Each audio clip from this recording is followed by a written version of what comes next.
Welcome to your financial planner.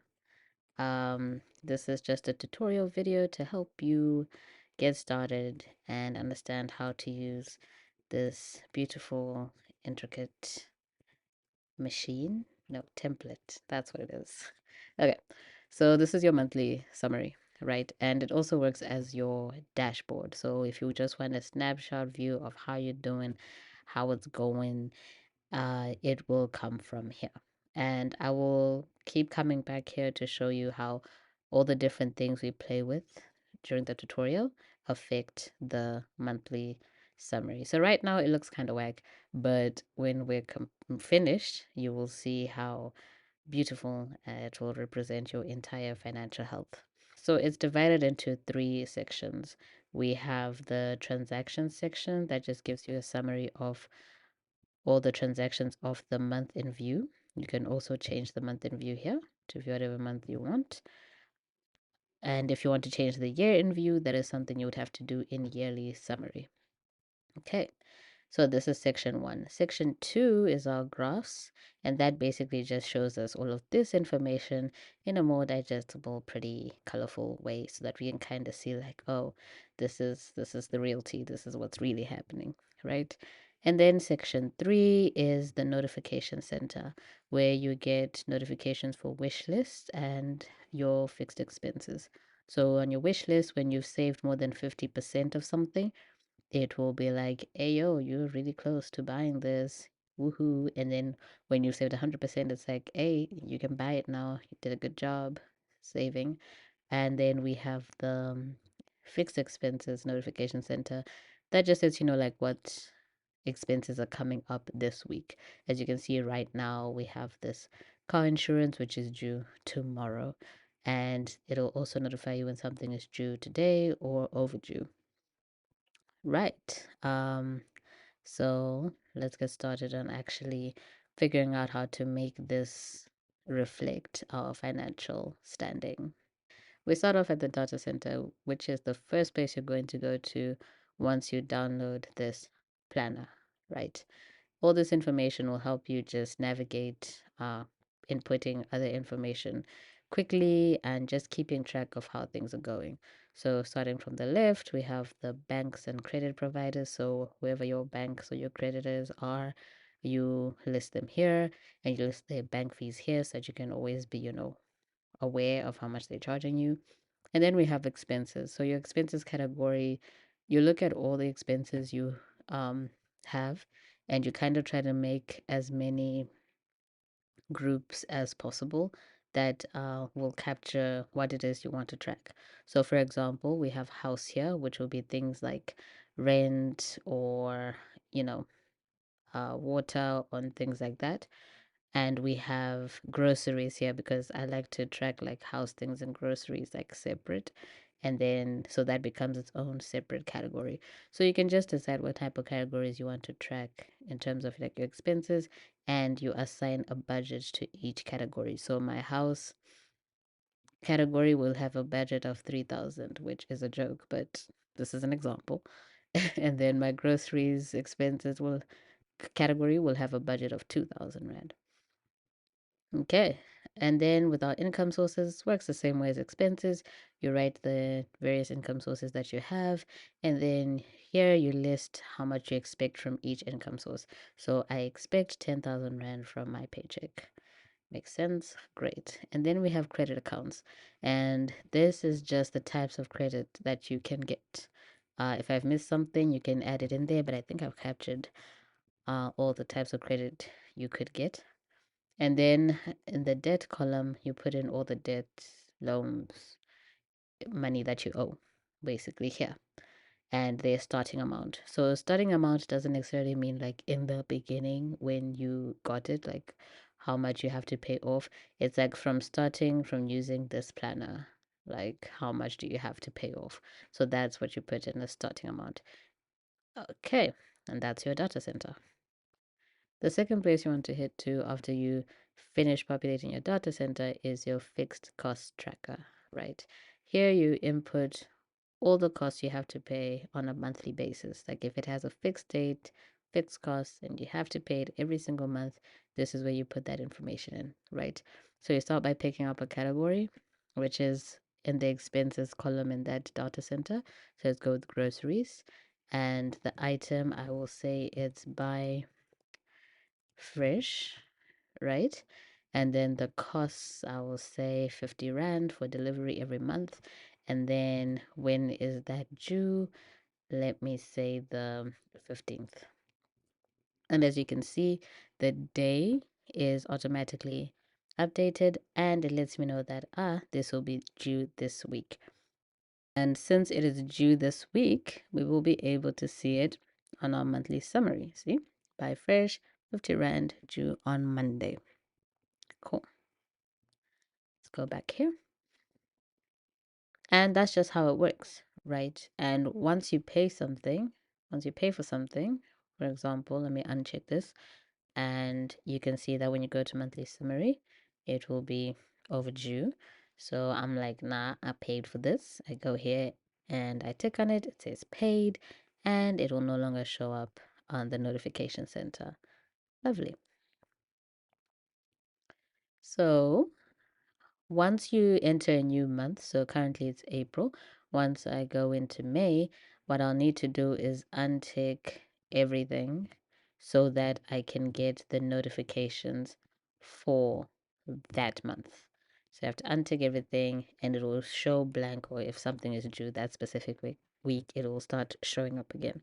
So every new month, you have to come and uncheck everything so that you can track it all over again. Cool. That's the explaining the main function of the fixed costs. And then on the left hand side, we have some useful things. We have a quick link here to go to the monthly summary so you don't have to keep going down here. We have the date, it shows us the date. That's automatically updated. And then this just shows you how much you have to pay, like how much of your fixed costs are still coming up, so that you can kind of be like, okay, I should have this in my bank account if I am to remain, you know, in the black. And then the cash balance, after we put in more information in our transaction sheet, it'll show us like how much cash we actually have on hand, right? And this graph, because I love graphs, just shows you the share of fixed costs. So out of all your fixed costs, house, for example, house here is the biggest share, followed by debt and etc, etc, etc. It just shows you which of your fixed costs is taking up most of your paycheck. Right, and that is your fixed cost tracker. Okay, now we can use our transaction page, right? The transactions pages are labeled according to the year. So we have 2024, 2025, 2026, 2027, 2028, right? So we're currently in 2024, which is where I'm at, and the month is April. So we use the top left hand corner to navigate to a specific month. Click on that and voila, you are in April. Okay, so you have your income, expenses, debt acquired and paid, savings, money from savings, money to savings, and the interest gained. And then we have wish list, money from wish list, money to wish list, and the interest gained, if any is gained. And then we have note here. Okay, this will add up all the information that will be written in the different columns. And this right here will be the total cash balance of the specific month. All right. So the best way would be to show you how this works. I have received 10,000 Rand as my paycheck, right? And when we go to monthly summary, we can see that paycheck, I expected 10,000 Rand and I got 10,000 Rand. The difference is zero, and my total current income is 10,000 Rand. We also see that the fixed expense ratio graph has changed because now it has information regarding what my income is, like how much money I have. It can now calculate off this income how much of it is going towards my fixed expenses. As you can see, 45% of my 10,000 Rand goes towards my fixed expenses. That's what this fixed expense ratio shows us. Okay, So if you want to track something on the monthly summary page, you have to write a note next to that transaction. So for example, if I just spend 3,000 Rand on house and I don't write a note, right? We go to our monthly summary, you see that it is counted as my expenses. I have spent 3,000 Rand. But when we come here and I said that I spent it on house, it's not going to register that I spent it on house. It's just going to keep it as is. But if I go back and I write house, right?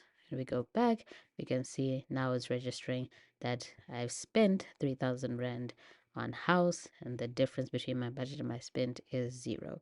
So regardless of whether you write a note or not, it will be calculated accurately, like in the overall picture of like income and expenses. But if you specifically want to track something on your monthly summary, you have to write a note next to it. Okay, and that's just how income and expenses works. All right, so now we move on to debt. So when we come to the debt section here, we have debt acquired and debt paid. All right, so when it works the same way as the income and expenses, meaning that you must write what the transaction is for if you want to track it. So let me take you to the debt page first so you see what's happening. As you can see, we have an overview of the provider, the type of credit account it is, the purchase or loan, the interest, your minimum monthly payment, your starting balance, which it'll fetch from that data center, and how much of that you've paid, and the progress bar as well, which will automatically happen as you fill things in. Okay, so there are two ways for you to track your debt, right? There's the using the unassigned money, total money section here to help you organize that, or the automatic way, right? So I will start by showing you the automatic way. So let's say I've paid 1,000 Rand towards my auto loan debt. And when we go to debt, we can see that there it is. Auto loan, we've paid 1,000 Rand and the progress automatically starts showing itself, right? And we can see that the total money to debt, that means the money we've sent or spent on debt, is 1,000 Rand. And the unassigned money is 0 because it is assigned to the auto loan, right? Perfect. So now let's go. And this is how you do the automatic way. Pretty straightforward, pretty simple.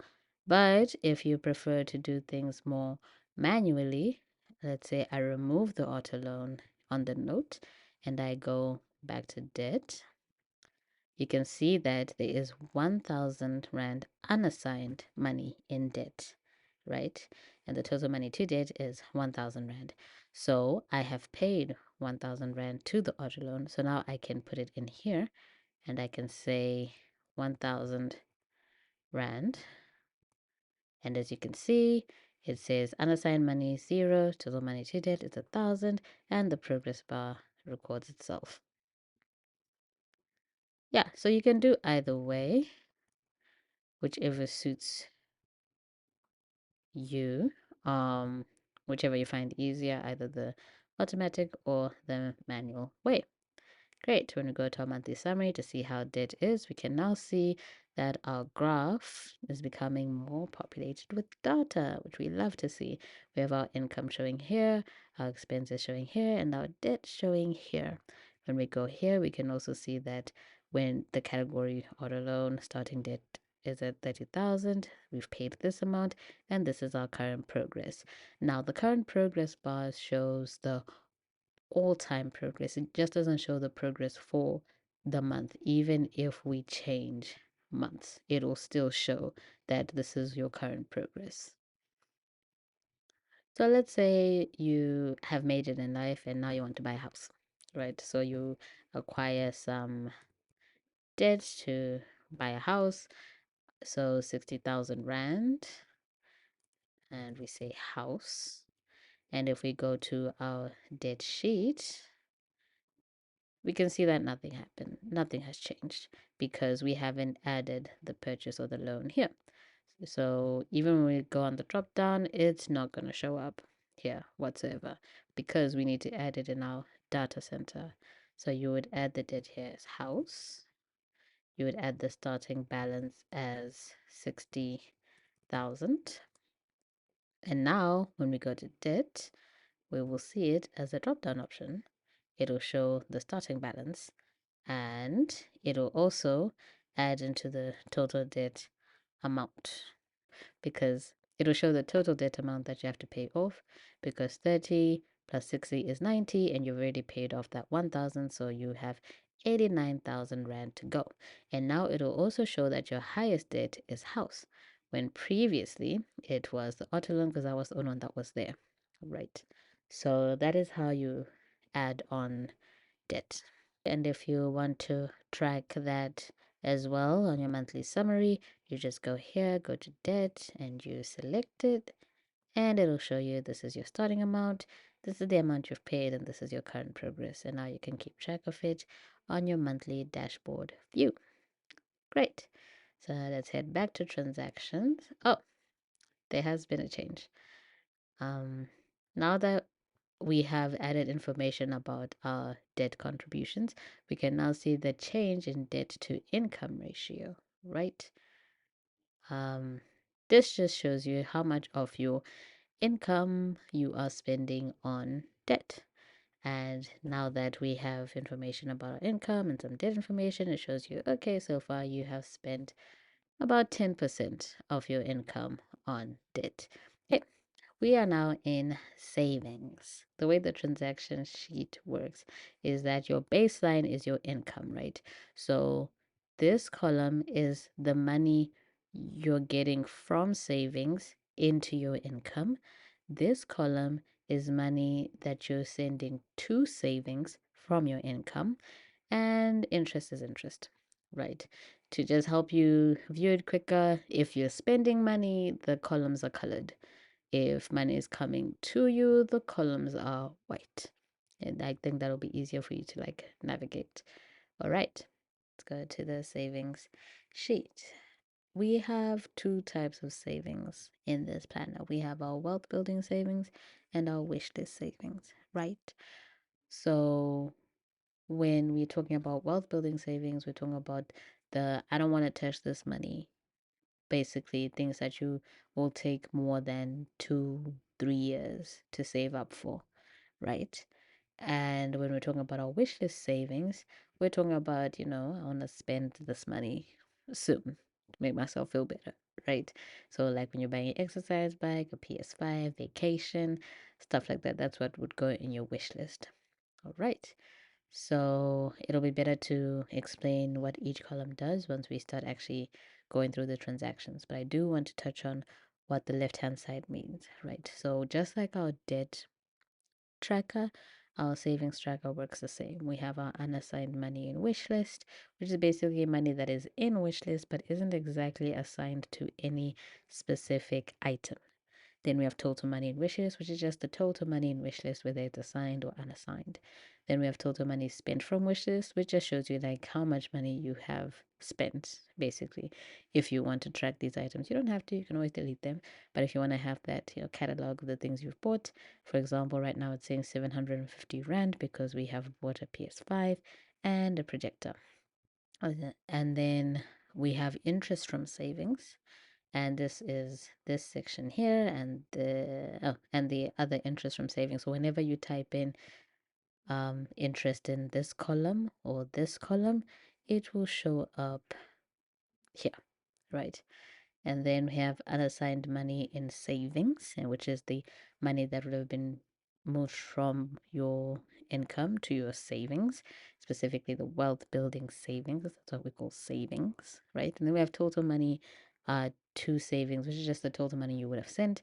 Unassigned money is that money that you would have sent to savings, but you haven't attached it to a specific category because you wanted it to work like the debt tracker did, where you have two options of either inputting something manually or letting it happen automatically, right?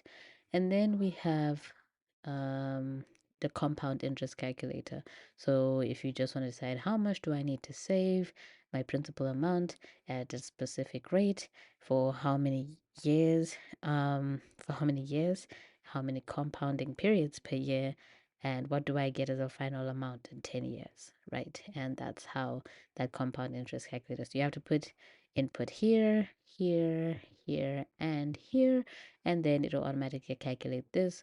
This is just to help you set better goals about your wealth building savings, like, because you're trying to save this for a long time. So you want to see how much money you would have in 10, 15, etc years if you just put this money away. Okay. So now let's actually do some transactions so we can see how to do this, and we will start with the wealth building savings. Okay, so this section here, this darker blue savings, corresponds to the wealth building savings, right? So let's say we want to send 1,000 Rand to our wealth building savings. We're going to start by showing the automatic side of this. So 1,000 Rand, and I want this to go into my, sorry, don't know why I'm shouting, into my emergency. Emergency. Is that how you spell it? Let's find out. So when we go to savings, that is how you spell it. You can see that we've saved 1,000 Rand and into our emergency. And it can show you the progress bar, like this, how you're almost at your goal. Not really, but you're working towards it, right? And your interest is something that you would have to put here. And let's say I've gotten 50 Rand interest from there, and you can see that it will show up here. See, so you don't always have to like start a new line, like especially if something is corresponding or you're only tracking one of the things in that line, you can still use the same line. Okay, so that is how your progress is doing, and that is pretty straightforward when you're doing the automatic savings transactions, right? And you can see from here, total money to savings is 1,000 Rand. That's the amount of money we have sent to our savings. It also shows you the amount of interest you have gotten from your savings. And unassigned money is 0 because the 1,000 Rand we sent to savings is attached to the category emergency, right? This is the automatic way of doing this. Now let's go to the manual way of doing this. So let's say I want to send 500 Rand, switching it up a bit, uh, to my savings. And then I want to decide how I'm going to distribute that. So 500 Rand. And now you can see that total money to savings is 1,500 Rand. And the unassigned money in savings is 500 because we haven't written a category that corresponds to any of these categories in the notes section of our transactions. So now we can come here and be like, okay, I'm putting that 500 Rand in this saving. And I add that 500 Rand, and you can see the progress is being tracked.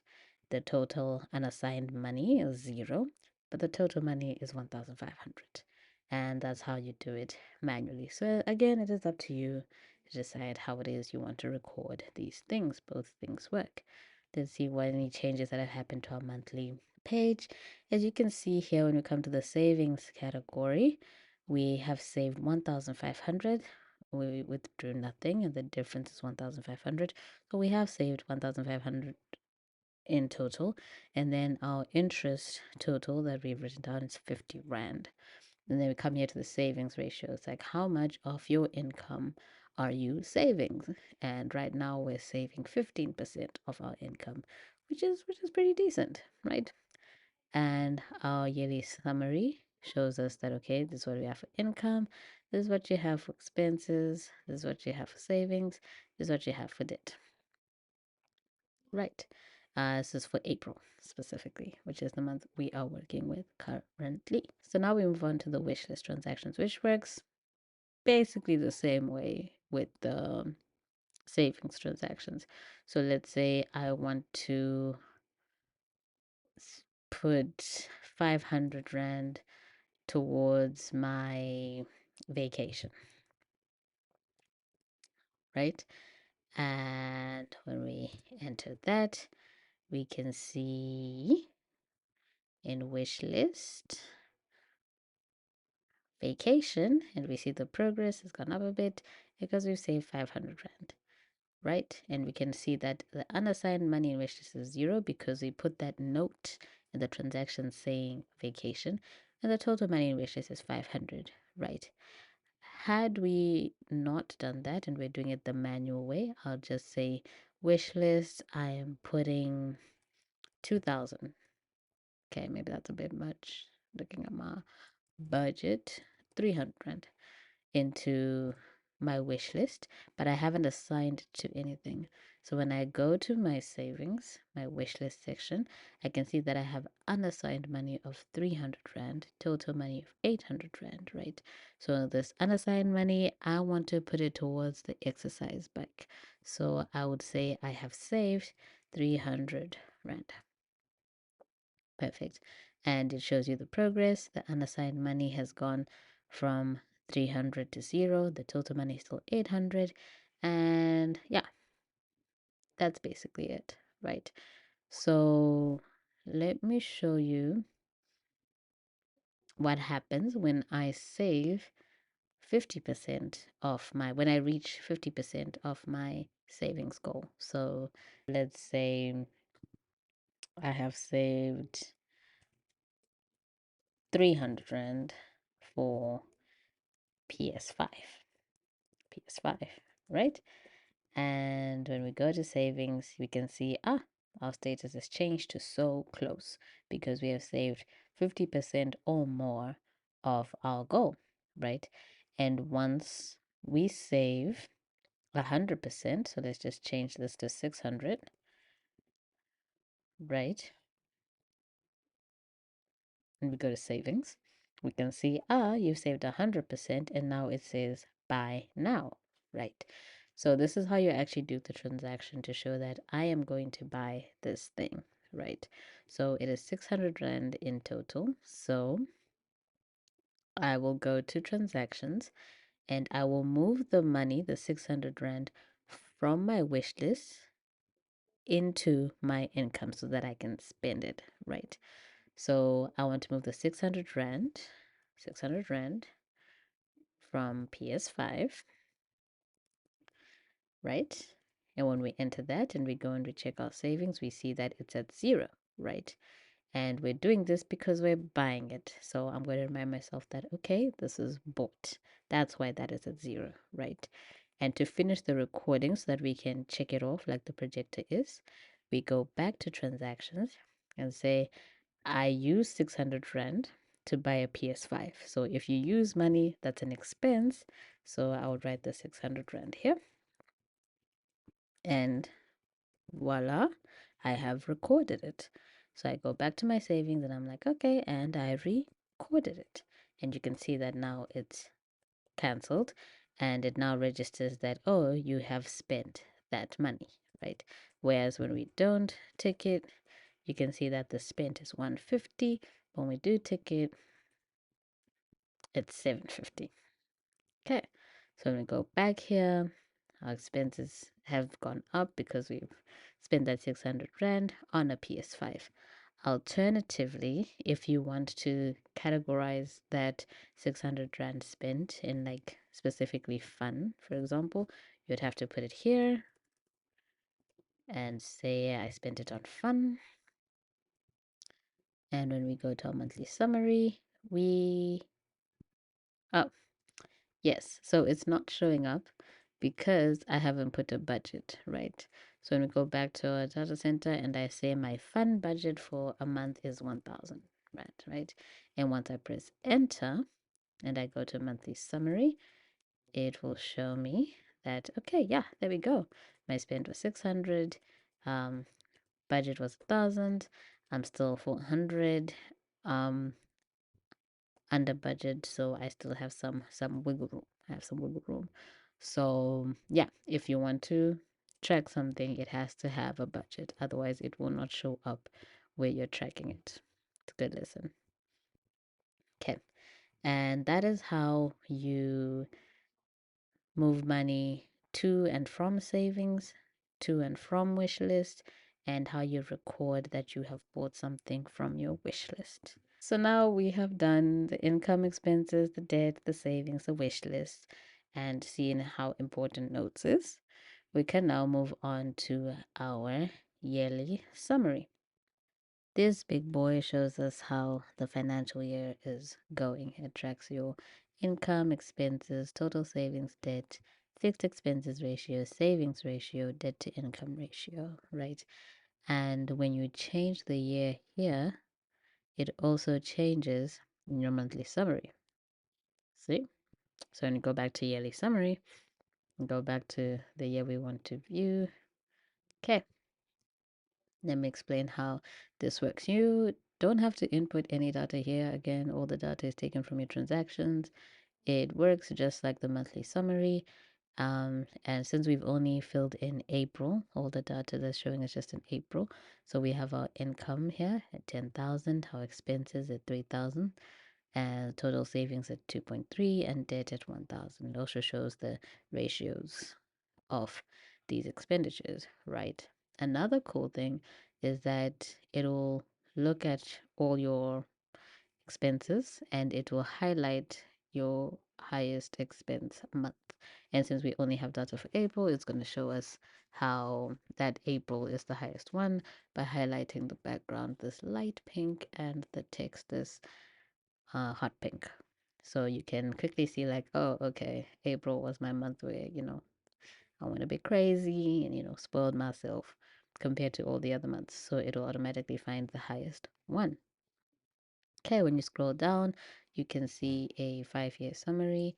So you have your 2024, shows your income, expenses, money that you withdrew from your savings, money that you sent to your savings, money that you brought in from your wish list, money that you sent to your wish list, the interest that you got, the debt you paid, and the debt you acquired in that year. And then it shows you how much cash you were able to retain in that specific year. It shows you all the way to 2028. And that's your yearly summary, and 5 yearly summary.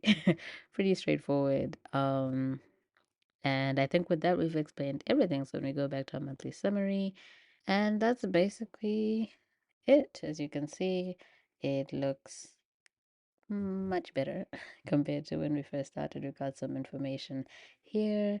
The 3 sections have, showing you some data. Your transactions categories here. Your graphs look a bit better. They're giving you more information. Your wish list here is telling you, oh, you're so close to getting something. And your upcoming expenses are out here. If you don't understand anything, let me know and I will try to explain it better. But this is your financial planner, and I hope you enjoy using it for the next 5 years, hopefully. If you get bored, come back for a new one.